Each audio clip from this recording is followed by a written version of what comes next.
Cynthia looks out the window of her apartment as she caresses her cat, Violet. Her chauffeur informs her that the car is waiting, and she asks him to get the remainder of her bags. She is about to walk out when she gets a call from her editor, James. He tries to convince her to not go to Mitford, as he feels she will be uncomfortable there and won't be able to finish her book, the deadline for which is coming up in 45 days. She reassures him that she is familiar with Mitford, as her uncle lived there and she would visit him often as a child. James informs her that her ex-husband's books are doing very well, and so hers need to do well too. He worries that she hasn't been able to write since they separated, and urges her to move on by reminding her that her ex has remarried and started a new life, and so should she. As she drives into Mitford, she revels in the charming town, looking out the window with a childlike joy, and talks to Violet about how great it all looks. Suddenly, she is blinded by the glare, and almost runs into a person on the scooter in front of her. She manages to avoid crashing into him at the last second and swerves around him. The man stops and gesticulates to her about it, but she just shakes her head and drives away, embarrassed. She arrives at her uncle's old house, which has been empty for a while. She carries Violet inside and sets her free of her travel case. She wanders around the house, reminiscing and removing coverings from the furniture. The man on the scooter is walking home when a huge dog starts following him.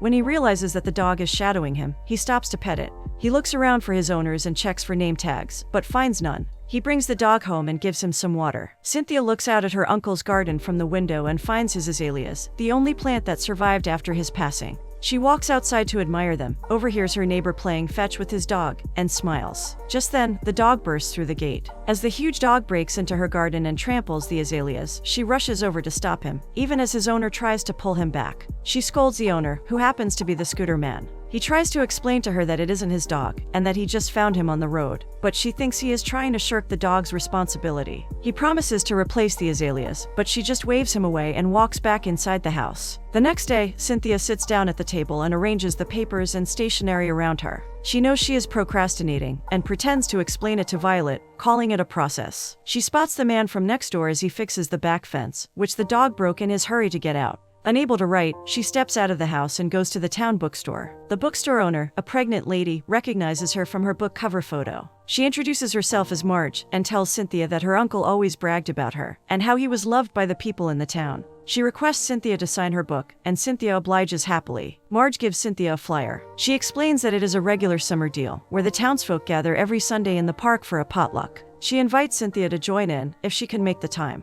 Cynthia explains to her that she is on a tight deadline and hasn't even thought of a title for her new book, so she won't be able to make it. Marge makes her promise to try, though. As she walks out of the bookstore, she spots the red scooter parked on the side of the road. As she watches, her neighbor walks over to it. Afraid to be caught, she walks home in a hurry. At home, she tries to write, but is just not getting it. She rips up the papers as Violet looks on from the couch. Frustrated, she puts it aside and picks up the potluck flyer. She defends herself to Violet, stating that she is not avoiding writing, but rather is looking for inspiration. At the potluck, she meets Marge, her husband Hal, and their daughter Zoe. Zoe confesses to being Cynthia's fan, and an aspiring writer herself. As she turns toward the spread, she bumps into a priest. She is taken aback when she realizes that the priest is the scooter man, her neighbor. She apologizes for almost running him off the road, and he jokes with her about it. Cynthia calls the scooter a very unsafe choice, and wonders how he manages to use it for regular life chores like grocery shopping. The priest explains that he never gets groceries, as his neighbors and friends and parishioners leave him casseroles all the time, and so he never has to cook. They finally get around to introducing themselves. The priest's name is Tim. Tim tells Cynthia that her uncle always talked about her. She wonders if her uncle spoke to everyone in town.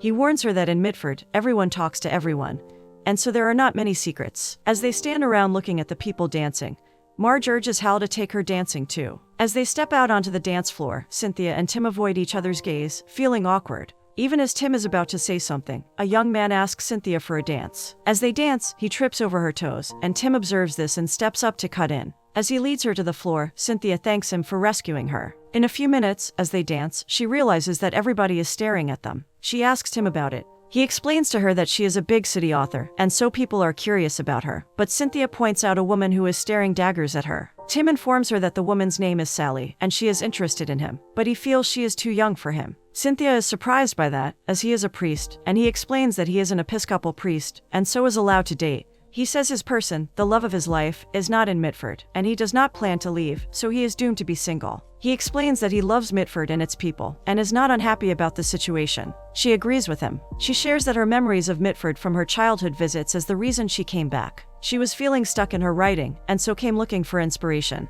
He advises her to find the underlying fear behind her block, as that may be why she is stuck. Cynthia gets offended and walks away. Why as Sally comes up to them to ask Tim for a dance. Another man introduces himself to Cynthia as Jack Emery and asks her for a dance. Later, after the party, she declines Hal's offer to drive her home and chooses to walk. Tim offers to walk her home and apologizes for what he said, explaining it is a hazard of his job to offer unwanted counsel. She teases him about it. As they continue to walk, she feels something off with her shoes. He jokes that around Mitford, people only wear boots and sneakers. Even as she adjusts her sandal strap, she loses her balance and falls, taking Tim along with her. They both laugh, lying on the ground, when Jack drives by and offers to drop Cynthia home. Tim looks on as Jack drives Cynthia away. The next day, Tim takes the dog to Hal, who is a vet. He meets one of his parishioners, who tries to set him up with her niece. Hal informs Tim about the dog's breed and care. He promises to look for his owners, and slyly makes suggestions that Tim should keep him. Tim suggests that Hal should keep him, as he has open space at his farm.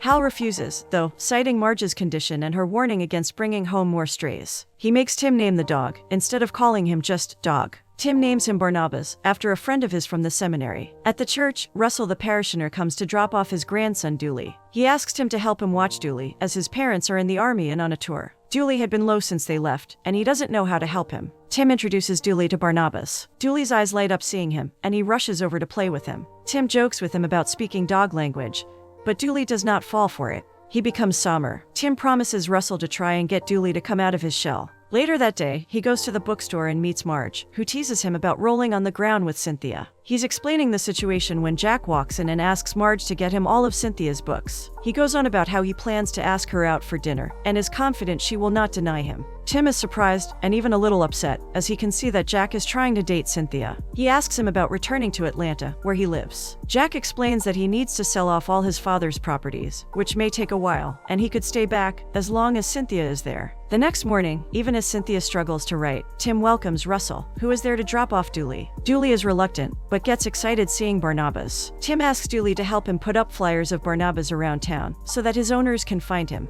Dooley is worried that if the owners find Barnabas, they may take him back, so he walks behind Tim and secretly removes the flyers, even as Tim puts them out. Jack, on the other hand, calls Cynthia to invite her out for dinner at his country club. She declines his invitation. Suddenly, she hears a cry from the backyard, and rushes over to check it out. She finds Dooley hurt, along with Barnabas. As Tim arrives too, they carry him back inside the house. Cynthia doctors his wound and introduces herself to Dooley. She offers him lemonade. Dooley looks around inside her home, and is fascinated by all the books. She and Tim speak over each other about her uncle's love for books. Cynthia is surprised to find Tim is aware of that fact. Tim shares that he's already borrowed most of those books from her uncle. She is happy that her uncle was so loved around town, and so everyone is being so kind to her. Tim asks her about her writing, and she avoids the questions with a white lie. He catches on and suggests to her that she should stop thinking about what isn't working, and maybe find inspiration there. The next day, she walks to the bookstore looking for a gift for Dooley, and gets talking to Marge. Marge figures out that she is suffering from writer's block, so she coaxes her to go out for dinner, to take the pressure off her mind. Cynthia misinterprets it as Marge suggesting that she should go out for dinner with Jack, and agrees to call him. But in truth, Marge was trying to set her up with Tim. At dinner, after knowing Jack's business is real estate, Cynthia asks him to suggest a good realtor to help sell off her uncle's house. Jack offers to do it. They further discuss their respective divorces. Jack shares that he, too, struggled at first, but since coming back to Mitford, after putting a bit of distance between him and his past life, he has been able to move on, and is looking forward to meeting someone else. He hints that someone else might be Cynthia. Cynthia, though, just takes it at its face value. As he drops her back in front of her house, she turns around to bid him goodbye. But just then, Barnabas rushes out and starts jumping on Jack, who is taken aback by his sheer size. Cynthia starts laughing and gets a hold of Barnabas, even as Tim rushes over holding a pot of azaleas. He hands the pot to Cynthia and gets the leash on Barnabas. Jack greets him coldly as he sees Tim as a rival for Cynthia's affection. Tim apologizes for Barnabas and tries to drag him away, but he refuses to leave Cynthia's side. Cynthia roars with laughter as Tim tries to pull him away, while Jack watches helplessly. Finally, Cynthia decides to accompany Tim and Barnabas for a walk, as Jack reluctantly says goodbye and leaves. As Tim and Cynthia walk, they have an emotional conversation. She shares with him how she was distracted the whole time she was with Jack, as she could not stop thinking about her book. With her earlier books, she would share her thoughts with her ex-husband and bounce ideas off of him. But right now, she feels stuck. She asks him about his past, and he tells her about his broken engagement. She congratulates him on saving himself from making a mistake, but he confesses to her that his fiancée was the one who broke it off. For him, giving back to the community was the best thing he could ever do, but his fiancée did not feel like that. She did not wish to be a pastor's wife and was not ready to accept all the responsibilities that would come with it. She was also uncomfortable because of the confidentiality aspect, which would restrict him from sharing things with her. Cynthia teases him that even though his ex-fiancée may not have seen it, the women of Mitford consider him the greatest catch. He laughs and shares his father's quote, "The only way to get over a broken heart is to find love again." The next morning, Cynthia goes to Tim's house to thank him for the azaleas and to drop off the book she got for Dooley. She finds that he has a guest, a young woman. She tries to get a look at her, but Tim blocks her view. She later goes to the bookstore and tells Marge about it. They discuss how odd it was of Tim to not even introduce the woman to Cynthia. They both wonder who it might be.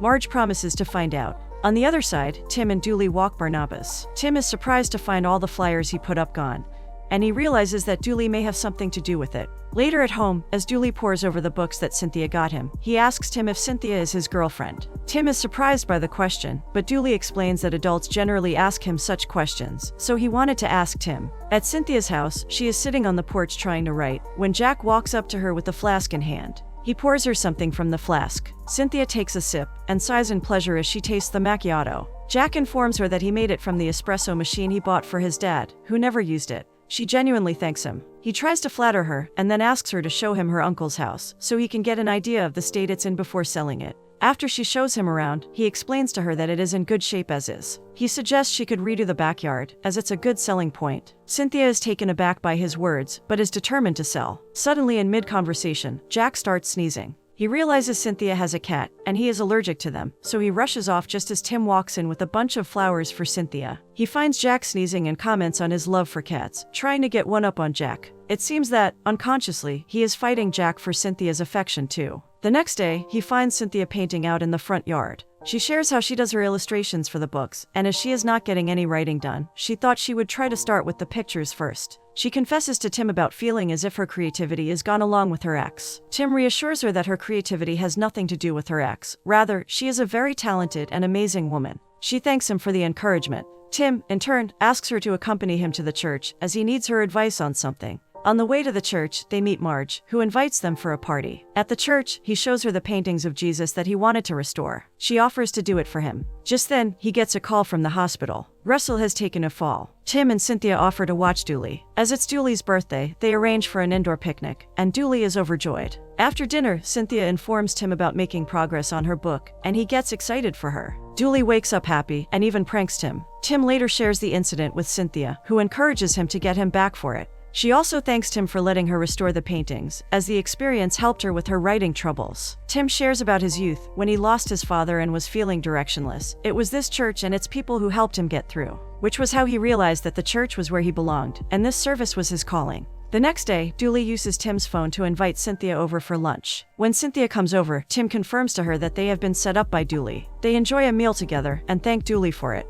Later, they discuss how both of them are looking for a special connection and do not want to settle for less. Tim mentions Jack, and Cynthia tells him that she is not looking to start anything with him or with anyone in Mitford, as she will be leaving soon. Tim agrees with her reasoning. They both look a little sad about the fact that she is going, although neither brings it up again. At the Sunday service, Tim thanks Cynthia in front of the whole congregation for helping restore the paintings. Later, Cynthia and Jack go for a run and finalize the garden design for her uncle's backyard. Cynthia shares the same with Tim. They get to talking about her book and how she was inspired to write a fictional story about Violet having magical powers to solve all her problems. The idea came from her struggling marriage and her inability to find a solution for it. Tim agrees, as he too writes his sermons based on what moves him and what he is passionate about. Later, they drive Dooley out to meet Russell. The doctor denies him entry as he is too young, and so Tim and Cynthia come up with a plan to get them to meet. While looking after Dooley, they start to come closer, becoming a team. One day, Cynthia walks into the church, and Tim asks her to lock up, as he has an errand to run. Tim goes to Hal's to get his truck, as he wants to surprise Cynthia by doing her uncle's garden.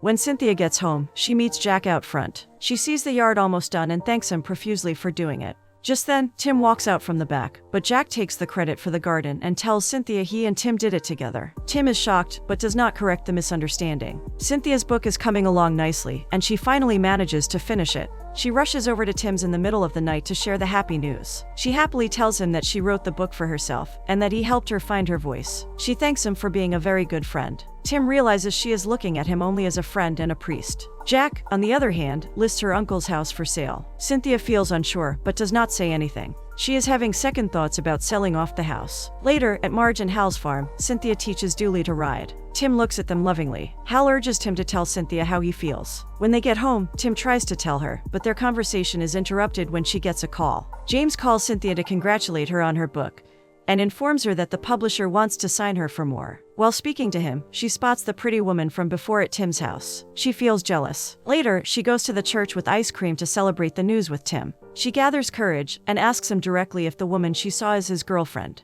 Tim reassures her that he doesn't have a girlfriend, and the woman was just seeking counsel from him. He starts to say more, but just then Jack arrives and informs her that he has some good offers on the house. Tim, who wanted to share his feelings with Cynthia, gets discouraged knowing she is still planning to go back. Later, Hal tells him to not hold back and confess to Cynthia, as she might just stay in Mitford for him. He urges him to take a chance. At home, Cynthia starts packing away her stuff, but finds it difficult. A few days later, at Russell's welcome back party, Tim decides to take a chance and kisses Cynthia. She kisses him back, but then leaves suddenly. The next day she meets Marge, who insists that she face her feelings for Tim. She even lets slip that it was Tim who redid her garden. Jack just took credit for it. Cynthia makes her decision, returns home and takes off the for sale sign. Tim spots her holding the sign, and asks her if she is going back home. She tells him that Mitford is her home. She thanks him for always seeing her, and helping her find herself. She apologizes for seeing him only as a friend and a priest, but now she's realized that there is more to their relationship. They smile and share a kiss.